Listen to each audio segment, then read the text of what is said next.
They thought 48 hours would be enough to break him, enough pressure to force surrender.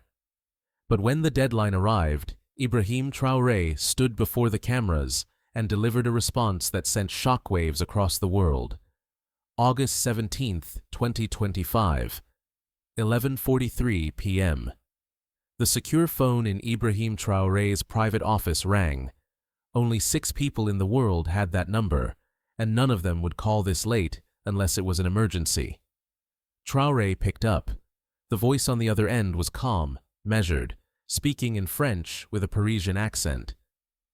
"Mr. President, this is Ambassador Michel Fontaine, representing a coalition of concerned international partners.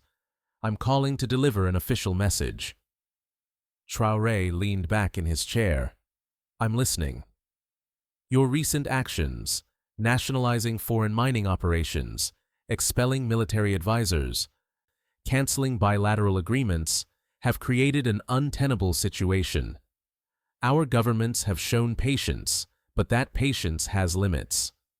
You have 48 hours to reverse these decisions, restore the mining contracts, reinstate military cooperation agreements, and issue a public statement committing to regional stability as defined by international norms. If you do not comply within 48 hours, we will be forced to take corrective action." There was silence. Then Traoré asked, "Corrective action? Be specific." The ambassador's tone didn't change. "Economic sanctions, diplomatic isolation, and if necessary, support for alternative leadership structures within your country.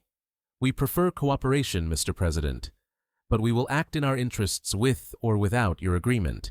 You have 48 hours. The clock starts now."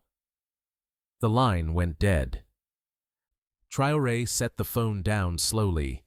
He sat in silence for a long moment, then pressed the intercom. "Get me Colonel Keita, the defense minister, and the National Security Council. Immediate emergency session, and contact the African Union chairman. I need to speak with him within the hour."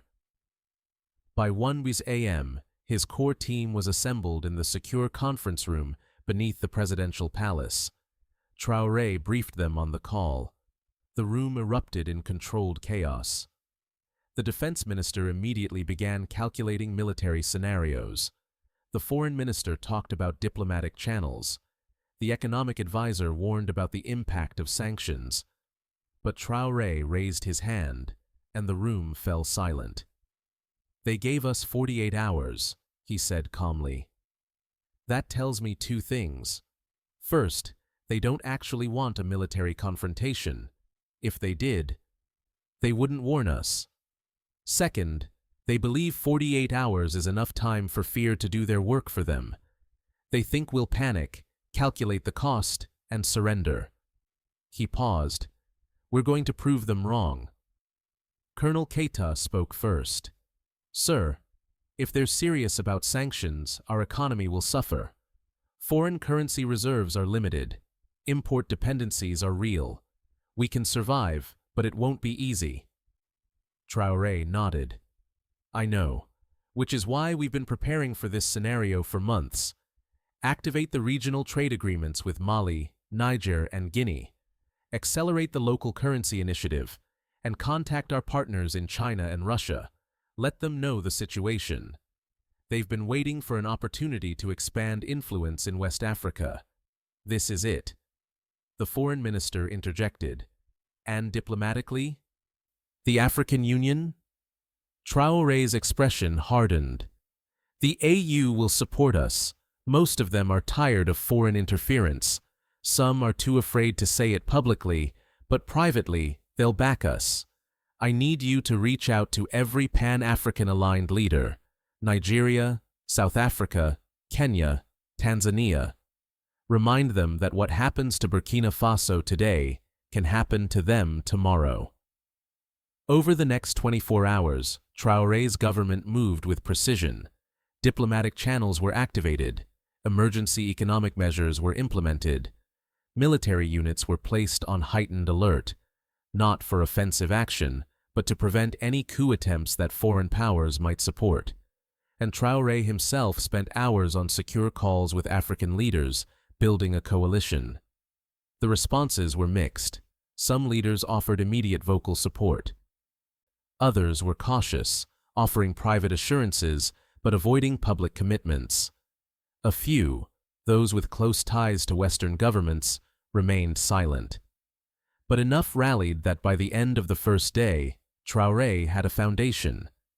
Meanwhile, international media began picking up the story. Leaked reports suggested that Burkina Faso was facing an ultimatum from Western powers. News networks speculated about potential sanctions, possible regime change, even military intervention. Social media exploded with hashtags. Stand with Traore and Chasse Sovereignty Matters trended globally. Pan-African activists organized protests outside French and American embassies in multiple countries. As the 48-hour deadline approached, pressure mounted from all sides. Pro-Western voices within Burkina Faso's elite urged Traoré to compromise.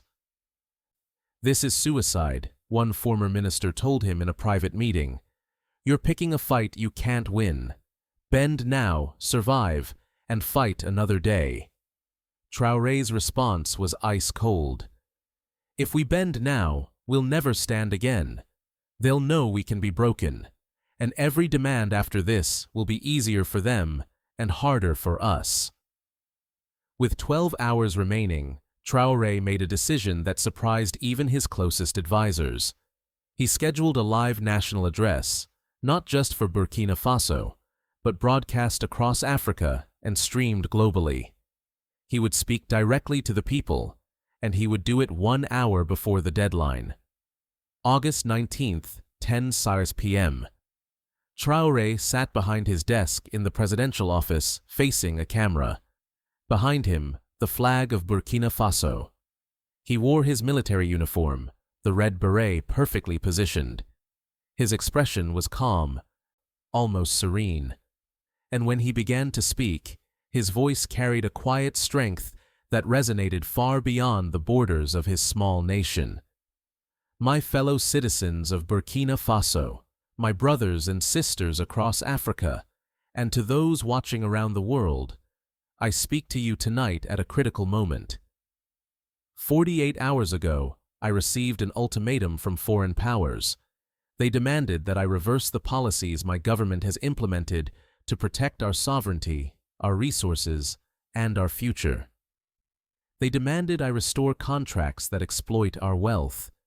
They demanded I allow foreign military forces to operate on our soil, and they gave me 48 hours to comply or face consequences." He paused, letting the weight of the statement settle. "I want to be very clear about what this ultimatum represents. It is not about stability. It is not about security. It is about control. For decades, Africa has been told that we need foreign guidance, foreign investment, foreign military presence to survive. And in exchange for that help, we have given away our resources, our dignity, and our autonomy. That era is ending, not just in Burkina Faso, but across this continent." His tone sharpened. "To those who issued this ultimatum, I say this: Burkina Faso is a sovereign nation. We do not take orders. We do not bow to threats. You gave me 48 hours to surrender our independence. I give you my answer now. No, we will not comply. We will not reverse our policies. We will not restore exploitative contracts. And we will not allow foreign powers to dictate our future." He leaned forward slightly. "You speak of consequences. Let me tell you about consequences. Sanctions? We will survive. We have survived worse. Diplomatic isolation? The only isolation that matters is isolation from our own people, and we stand with them. Military intervention? If you are foolish enough to try, you will face not just Burkina Faso, but a united African response. Because this is not just about one country anymore. This is about a principle, and that principle is simple. Africa will no longer be a playground for foreign powers. the camera held on his face. To my fellow African leaders, I say this. We are at a crossroads. We can continue to accept ultimatums, to bend when threatened, to trade our sovereignty for temporary security. Or we can stand together and declare that the age of colonial-style domination is over. I am not asking you to fight our battles. I am asking you to recognize that our battles are your battles. What they do to Burkina Faso today, they will do to you tomorrow. He softened his tone, speaking now directly to ordinary people. To the citizens of Burkina Faso, I know these are uncertain times. I know there will be challenges ahead. But I also know that a nation that surrenders its sovereignty for comfort will eventually lose both. We are building something here, a future where our children benefit from our resources, where our decisions are made by us, for us. That future is worth fighting for, and I promise you, I will not surrender it. He concluded with a statement that would be quoted for years. History will remember this moment, not because of what foreign powers threatened, but because of how we responded. We are not afraid, we are not alone, and we will not back down. The deadline is 1 hour away. When it passes, they will have their answer. Burkina Faso stands, Africa rises, and the world will have to accept that we are no longer willing to be controlled. The broadcast ended. Within minutes, the reaction was global and explosive. African cities erupted in spontaneous celebrations. Protests in support of Traore spread from Dakar to Nairobi to Johannesburg. The hashtag #Burkina Faso stands became the top trend worldwide. And in capital cities across Europe and North America, governments scrambled to respond. When the 48-hour deadline passed at 11:43 p.m., there was no military action, no immediate sanctions. Instead, there was silence. The coalition that had issued the ultimatum found itself in an impossible position. If they followed through with harsh measures, they would galvanize African unity and face global backlash. If they did nothing, they would appear weak. They had expected capitulation. They got defiance, and they had no plan for that scenario. Over the following weeks, the situation evolved. Some symbolic sanctions were announced, travel bans on certain officials, restrictions on specific financial transactions, but nothing crippling. Behind the scenes, diplomatic negotiations quietly resumed, this time on more equal terms. And across Africa, Traore's stand became a rallying point. Other nations began reviewing their own agreements with foreign powers. Pan-African economic integration accelerated. A new confidence emerged. 3 months later, at an African Union summit, Traore was invited to speak. He stood before his fellow leaders and said, "They gave us 48 hours to surrender. We gave them a future where ultimatums don't work anymore. That is the power of unity.